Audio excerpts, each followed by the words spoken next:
Joining us now to discuss more is Director of Partnerships and Policy at Accountable Tech, Rishi Bharwani. Rishi, thank you so much for being here. What do you think of the new feature update? Do you think that this is the company's way of trying to make things right?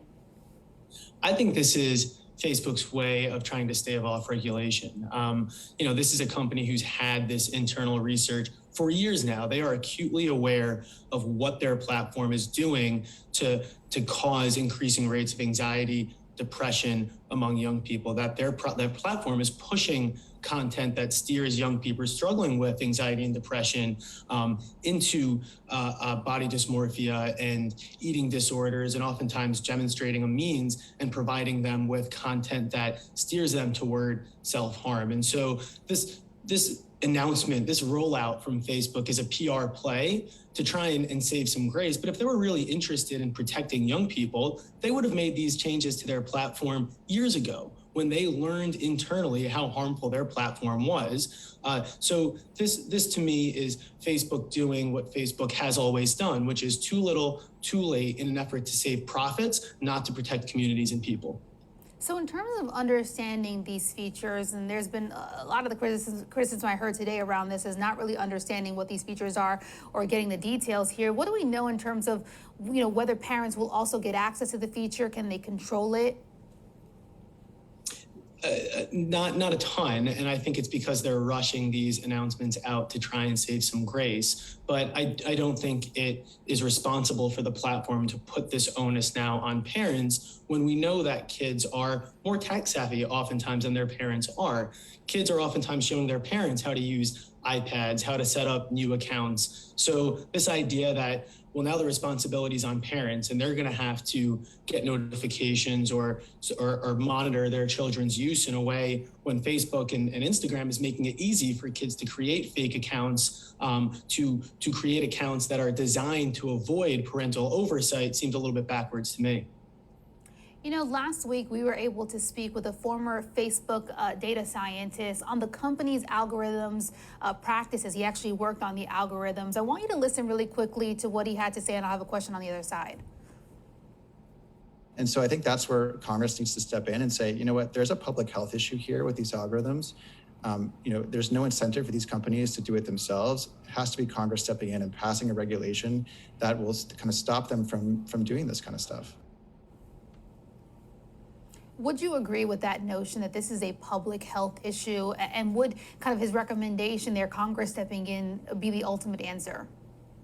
I think he hits the nail on the head, and it's Congress stepping in, but it's also worth describing how these harms are coming about from Facebook's platform in order to understand why Facebook is incapable of addressing them or mitigating them themselves, because these harms that we're seeing to young people, the harms that we're seeing to democracies around the world, including our own with the violent insurrection on the Capitol earlier this year, these all stem from the business model that drives up revenue for Facebook.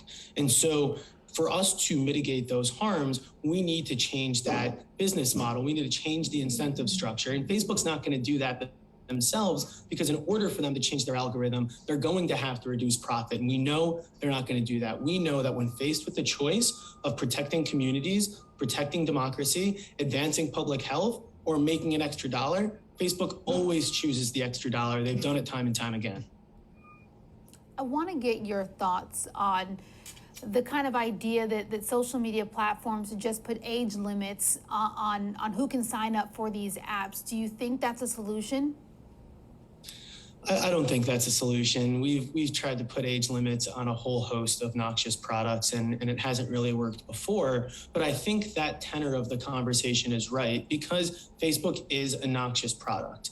Facebook and social media platforms are pushing people into echo chambers, pushing people into radicalization pipelines, and often preying on the most vulnerable among us to keep them doom scrolling, extract valuable personal data, the primary commodity that they trade on, and sell that to advertisers. That is all that Facebook does. 99% of its revenue comes from sharing our personal data that they've extracted on their platform, oftentimes without our consent, and selling it to advertisers. And so this idea of an age restriction or putting on protections to keep kids off their platform, it's the right direction the conversation has to go in, a real recognition that this is a harmful product, but the reforms need to go much further than that. We need federal comprehensive privacy to protect from the extraction and exploitation of user data. We need meaningful algorithmic accountability and transparency so we know what's going on underneath the hood. We cannot be reliant on a whistleblower to come forward and reveal these documents. Congress needs to demand it,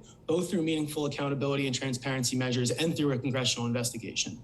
You know, my concern there, and I think many's concern there, is that we know how fast, and I'm being sarcastic when I say fast, Congress moves in terms of passing agendas or policies, certainly one that could be potentially controversial, though we know there is some bipartisanship when it comes to some of these regulatory ideas for social media apps and even potentially privacy. But that aside, right, from your perspective, what sort of policies do you think that, you know, Facebook could or certainly needs to implement to ensure that in the interim, kids can use these platforms in a safe and effective way? So let's start with Congress, because what they need to do right now is move on two tracks. We have a rare opportunity to get this right and a real rare opportunity of bipartisanship in both the House and Senate. So they need to move forward with a comprehensive federal privacy law. They need to advance this antitrust package that's already moving through the House and will soon be introduced in the Senate. They need to take up reasonable solutions like the Algorithmic Accountability Act and the Social Media Data Act.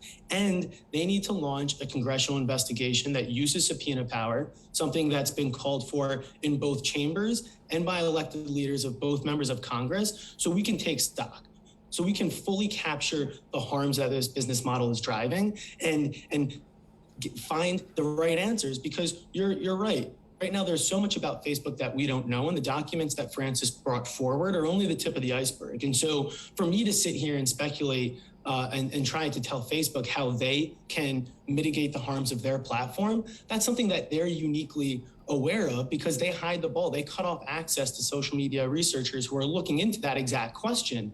They hide the ball, they hide the reports, and they cut off access to data.